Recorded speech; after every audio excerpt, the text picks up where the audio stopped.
Saúde pessoal. Meu nome é Didier Antônio Gutierrez Restrepo.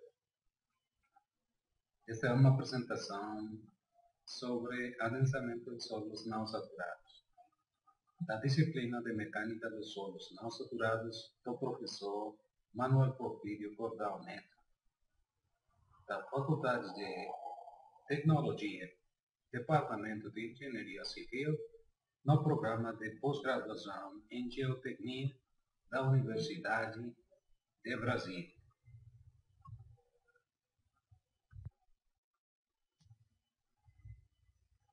O adensamento de solos não saturados vai se apresentar como conteúdo, primeiro, na teoria da mecânica dos solos não saturados. Segundo, a formulação do modelo. Terceiro, a solução do sistema de equações para o modelo. O solo não saturado tem um elemento esquematizado da seguinte maneira. Temos um volume de controle conformado por um volume de solo, um volume de água, uma película contrátil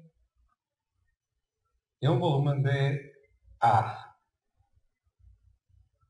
O volume de sólido é conformado pelas partículas sólidas mesmas. O volume de água formado pelas partículas de água. A membrana contrátil e o volume de ar formado por as moléculas de ar e gases.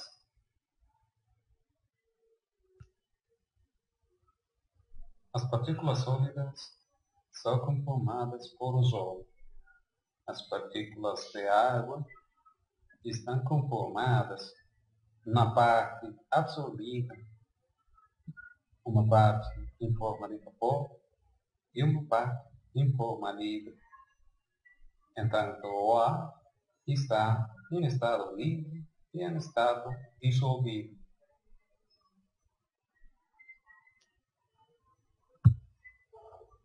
As partículas sólidas reagem com as partículas de água na fase sólida em um estado intermédio. A mesma coisa acontece com a fase de vapor de água absorvida e a fase de ar em estado dissolvido. A membrana contrátil também tem um comportamento importante nos solos não saturados que condiciona o comportamento, mas não vai ser tido em conta neste estudo. A fase de ar será correspondente à interação entre o vapor de água, a água dissolvida, as componentes de ar livre e dissolvido também.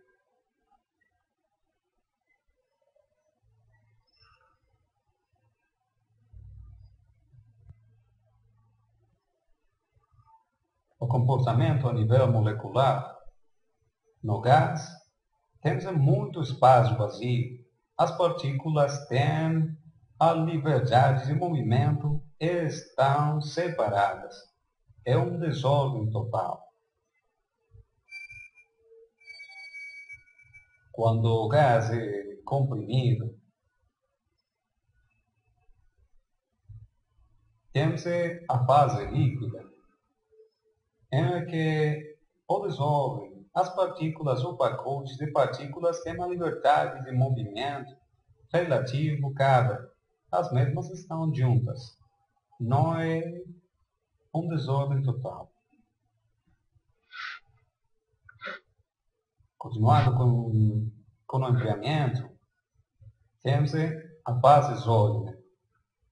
Um arranjo ordenado das partículas em posição fixa e também estão pertas tem uma liberdade de movimento. Quando o mecanismo é reversado e o corpo está sendo caentado, a pressão é reduzida, o processo vai percorrer os mesmos estadios, mas em forma inversa. As forças da natureza, tenidas em conta para o estudo dos solos não saturados, estão relacionadas com a força gravitacional, as forças eletromagnéticas e as interações fortes e fracas, faz a diferença. Segundo Israel Laxville, 1992, o comportamento dos solos. O solo não saturado tem hipóteses, como é que ele é contínuo e não tem fronteiras definidas. É naturalmente variável, heterogêneo, anisotrópico e suas propriedades variam com o nível e história das tensões. E depende das condições ambientais, como são a temperatura, a umidade, a química do fluido nos poros,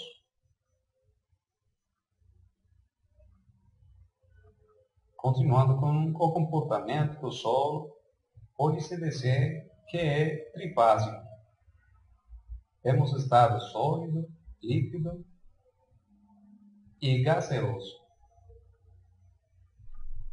Em geral, as partículas menores têm maiores áreas superficiais por unidade de volume. Os contaminantes interagem melhor com partículas com mais superfícies. Isto é denominado absorção. Por isso, as argilas geralmente são muito mais significativas no ambiente geotécnico do que outros tipos de solos. O solo é um material particular. Não tem resistência e rigidez inerentes, ao contrário dos solos que apresentam forma e volumes definidos. Não fluem livremente como os líquidos, não são tão compressíveis quanto os gases. Os materiais particulares, solos, são multifásicos, porosos e permeáveis, não elástico e não linear. Varia de volume sob cisalhamento com dilatância. A resistência e a rigidez dependem do confinamento.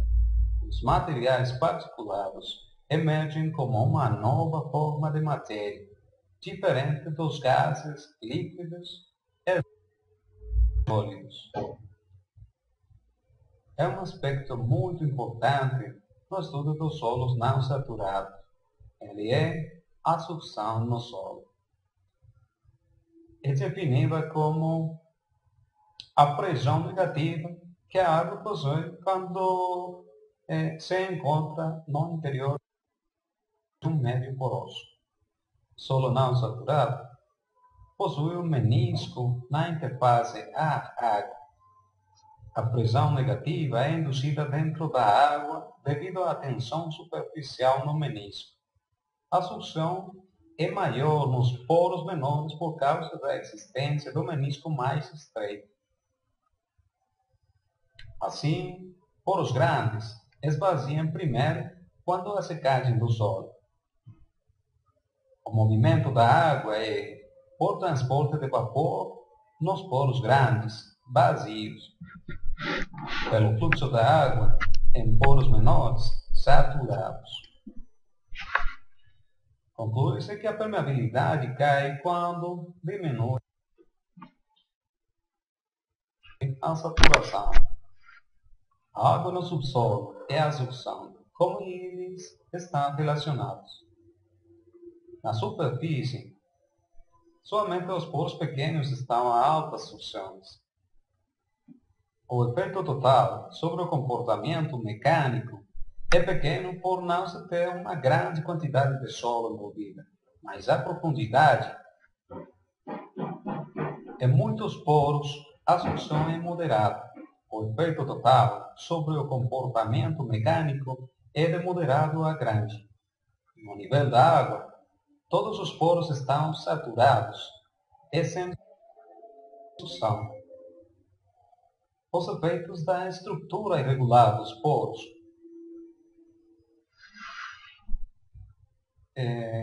que pode-se dizer? Os canais formados pelos poros conterão secções largas e estreitas. Isto leva a uma estérese no comportamento da umidificação e secagem. As forças intermoleculares é um conceito de que as forças de perturbação na fronteira, através do esqueleto sólido, e as forças de contato local resultam de interações elétricas e efeitos capilares. Respeito às propriedades da água, a água tem altos pontos de ebulição e fusão, baixa densidade de fluido, alto calor de fusão e vaporização, alto calor específico, valor alto da constante de solvente. Respecto à tensão superficial, no gráfico pode-se observar como é o comportamento das moléculas quando estão perto da superfície. Na profundidade, as moléculas têm uma atração intermolecular que apresenta uma força radial semelhante como uma organização radial mesma. Na superfície, as moléculas ficam alinhadas com a superfície pela causa da diferença de pressão. Respeito à viscosidade, que é um conceito importante quando a gente está estudando os fluidos, pode-se dizer, primeiro, que a resistência ao fluxo do fluido pela atração entre as moléculas do fluido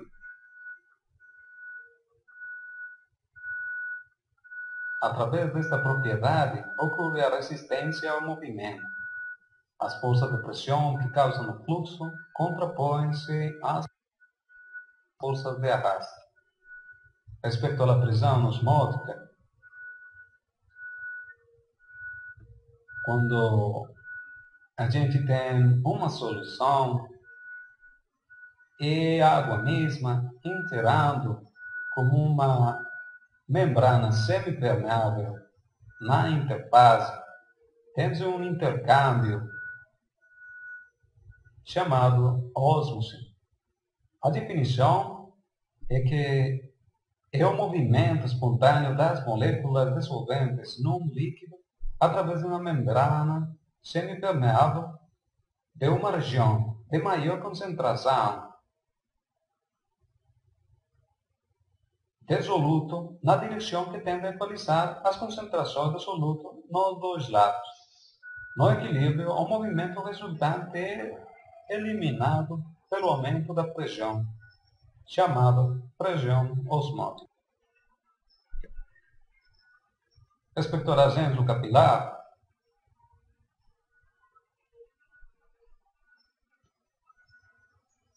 temos uma elevação devida à condição de pressão hidráulica e atmosférica. As moléculas da água são arrastradas para cima no interior do tubo por força de superfície entre a água e o vidro, neste caso, ou a superfície que está contendo o líquido. E a força de gravidade puxa a água para baixo. Os efeitos da capilaridade transformam na tensão, que é a componente principal da formação do menisco na superfície em contato com o ar.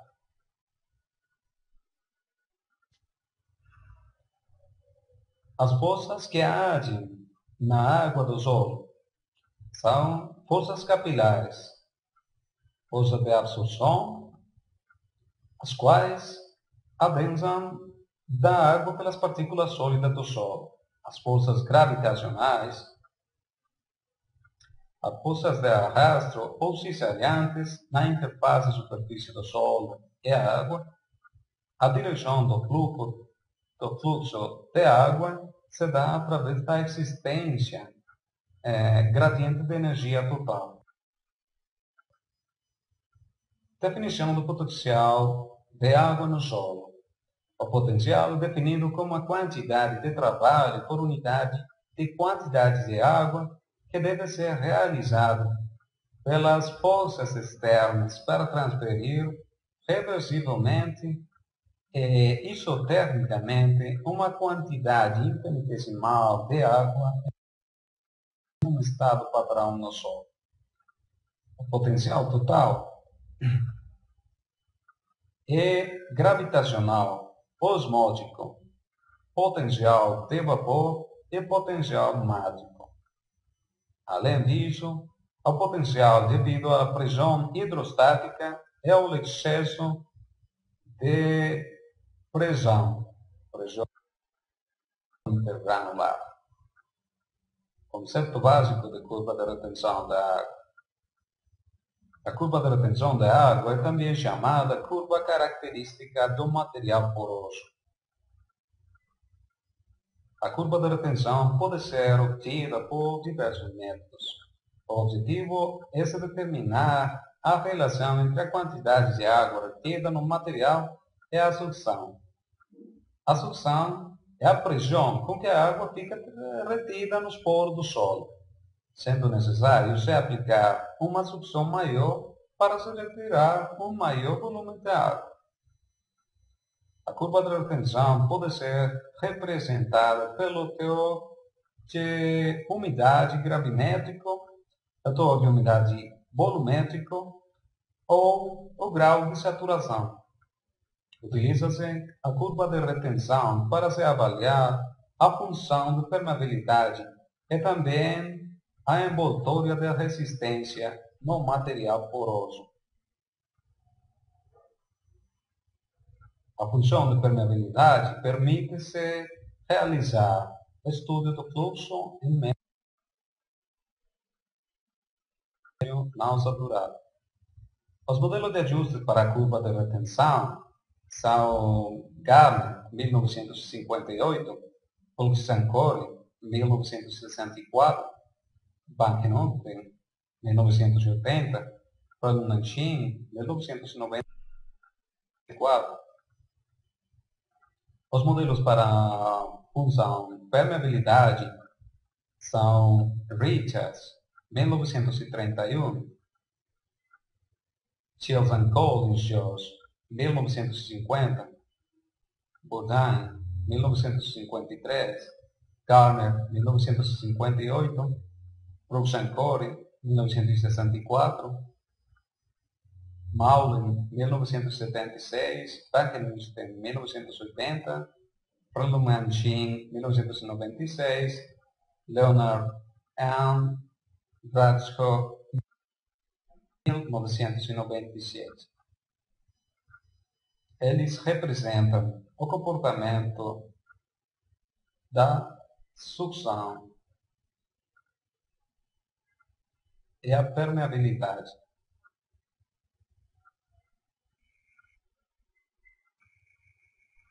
O solo não saturado, sob o ponto de vista da engenharia. ele tem compressibilidade, resistência, percolação. Como modelar? Em geral, problemas de engenharia são modelos matemáticos de situações físicas. Os modelos matemáticos são definidos por equações diferenciais com as correspondentes condições de contorno. As equações diferenciais parciais. Atualmente, os recursos numéricos são utilizados em vários tipos de áreas do conhecimento, porque era impossível antes da década dos anos 50 do século XX. A alta velocidade de processamento dos computadores possibilitou a solução de problemas científicos e de engenharia cada vez mais complexos. Isto para Ame em 1977. O que as equações diferenciais representam? Eles representam um balanço de massa, de força ou energia. A resolução analítica de uma equação diferencial parcial é possível resolver as equações diferenciais parciais analiticamente? É possível. A principal limitação da solução analítica é que as propriedades do domínio, as condições de fronteira, as condições iniciais, para que as soluções sejam possíveis, são muito restritas. Em geral, a solução analítica só pode ser utilizada para uma condição isotrópica e homogênea. É uma geometria de contorno muito simples. Portanto, tem a sua utilização inviabilizada. Os métodos numéricos têm várias possibilidades. Uma delas é o método das diferenças finitas. O método dos elementos finitos, para o qual pode ser resolvido, com o qual pode ser resolvido problemas de valores de contorno e problemas de valores iniciais. O que fazem os métodos numéricos? Solucionam equações ou sistemas de equações ordinárias ou parciais. A solução exata é restrita a problemas específicos e com muitas limitações. Mesmo assim, a obtenção das soluções é extremadamente complexa. A resolução das equações diferenciais parciais numericamente, já com a utilização de métodos numéricos, pode-se resolver problemas para uma distribuição espacial qualquer ou com as condições de contorno variando com o tempo. Evidentemente que se perde a coragem. Em algumas situações, em outros casos, a solução numérica é praticamente exata. A modelagem numérica dos solos não saturados. Os modelos elásticos de Fredman em 1979, os modelos plásticos Barcelona Basic Model, BBN, que é muito conhecido, Fredman em 1979 propôs esta equação para as deformações, para representar o comportamento dos solos não saturados.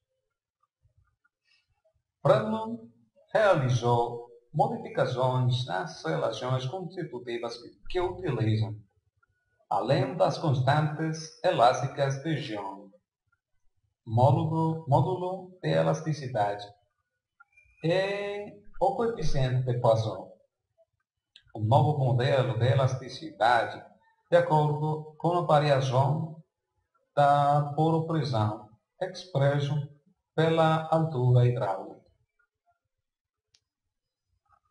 O modelo BBN representa uma superfície na qual é possível encontrar um solo com as propriedades só embaixo da superfície, no caso mais extremo, só na superfície. No método de elementos finitos, tem-se a relação tensão-deformação expressada pela equação amostrada.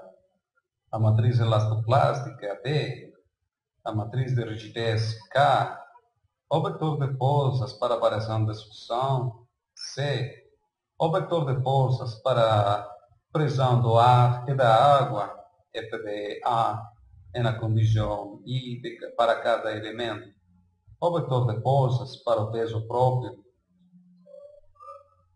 o vetor de forças para o aumento de umidade e o vetor de forças para o peso próprio. Análises de fluxo estacionário saturado não saturado.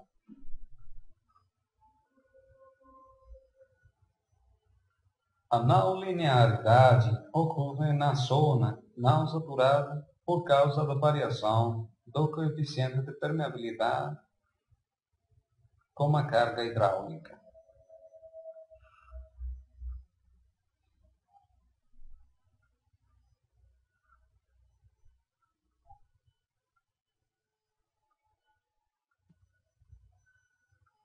O análisis de percolação transiente em solos não saturados está representado pela seguinte equação. Seus términos representam M, o coeficiente de armazenamento da água, onde a inclinação da curva de retenção é dada pela equação da variação do ângulo com a variação da poropressão. Θ é a umidade volumétrica. O A menos U da água é a sucção mágica. T é o tempo.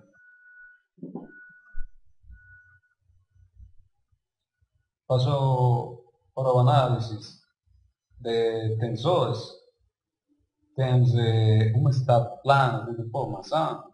A equação diferencial parcial para um médio homogêneo isotrópico é dada pela seguinte equação.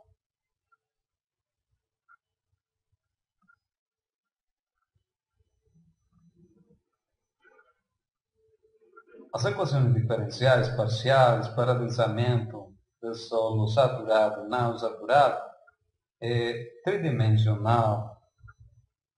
Elas representam as equações de equilíbrio e estão dadas por estas equaçõezinhas aqui, onde o divergente é dado por esta equação. E representa o análise acoplado.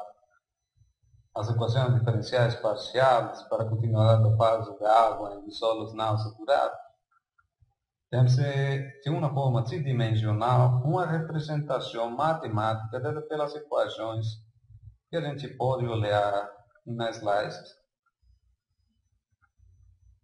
Também análise acoplada. As equações diferenciais parciais para a continuidade da fase A em solos não saturados, tridimensional, em condições isotérmicas É dada até equaçãozinha, cara. Observações espontâneas da modelagem numérica dos solos não saturados. Primeiro, o comportamento dos solos não saturados pode ser descrito em termos de uma variedade de equações diferenciais parciais não linear. As equações diferenciais parciais podem ser usadas para problema uni, bi ou tridimensional. Pode ser utilizado em problemas de fluxo de água, em problemas de análise de tensões, análise de deformações, transporte de contaminantes, análise térmica envolvendo evaporação ou congelação de gelo, fluxo de ar, observações importantes da modelagem numérica dos solos não saturados. A porção não saturada dos perfis dos solos tem propriedades ou funções não lineares. As funções, propriedades, podem ser relacionadas com a curva de retenção do solo. A equação diferencial parcial pode ser combinada e resolvida de maneira acoplada e não acoplada. O principal desafio é resolver as equações diferenciais parciais altamente não lineares. O análise não acoplada. As proporções da água no maciço são importadas de uma análise de fluxo para análise de estabilidade de taludes. Também pode-se importar dados de tensões para uma determinada análise de equilíbrio limite. Pressões da água são importadas para um outro programa de análise de tensões. A análise de adensamento, análise de expansão de argilas e a análise de colapso dos solos. A análise acoplada apresenta uma solução simultânea de análise de percolação e tensão de formação para a análise de adensamento, análise de expansão de argilas, análises de colapso do solo. Além disso, a análise de percolação e a análise de fluxo térmico. Modelando os solos não saturados. Temos problema de valores de contorno para a solução do problema de geotecnia. Inicia-se pela determinação das equações diferenciais parciais que governam as leis de conservação da física, a conservação da massa, a conservação da energia, entre elas. Modelando os solos não saturados, a primeira questão é a conservação da massa, a questão de continuidade, as considerações das relações constitutivas, equações diferenciais parciais de fase água, equações diferenciais parciais da fase água. Modelando os solos não saturados, equações diferenciais da fase água, baseadas na continuidade. A condição do fluxo estacionário e transiente. Também tem-se equações diferenciais parciais da fase A, baseado na continuidade também, fluxo estacionário e transiente.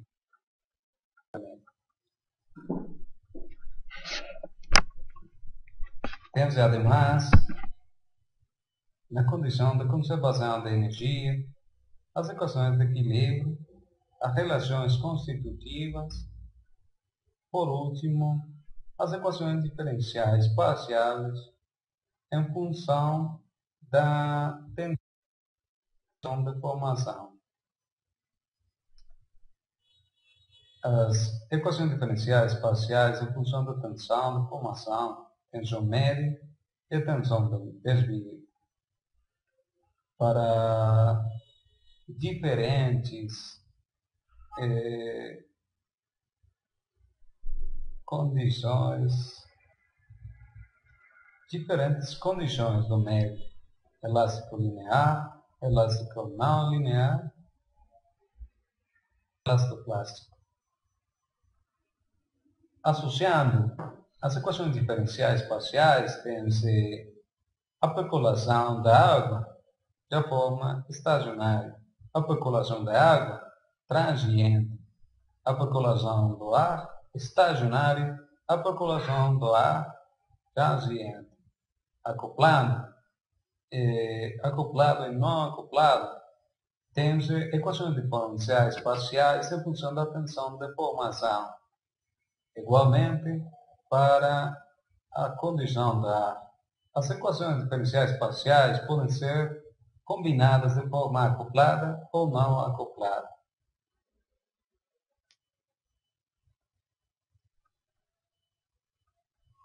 As equações diferenciais parciais para o fluxo de calor, para o fluxo de vapor de água e para o transporte de contaminantes temos em conta também. Pode-se ter outras equações diferenciais parciais tendo a solução realizada de forma independente, acoplado ou não acoplado.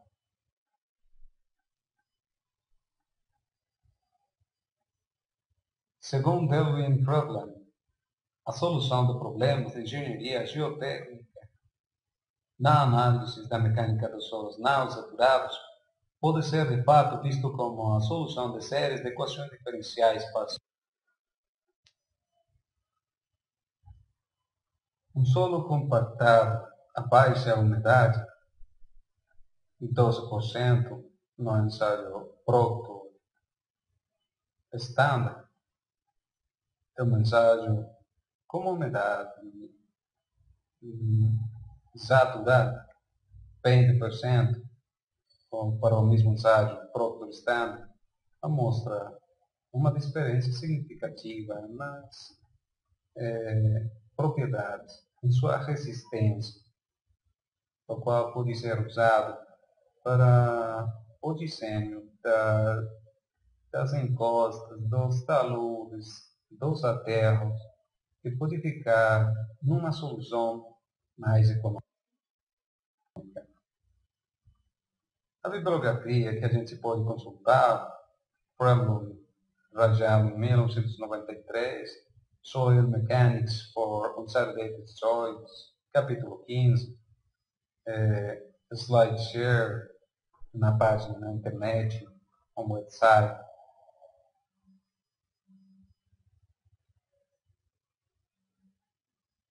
Bom, gente, aqui apresento as referências bibliográficas, se a gente quiser profundizar mais no tema. Não é um tema muito interessante, mas um pouco complexo.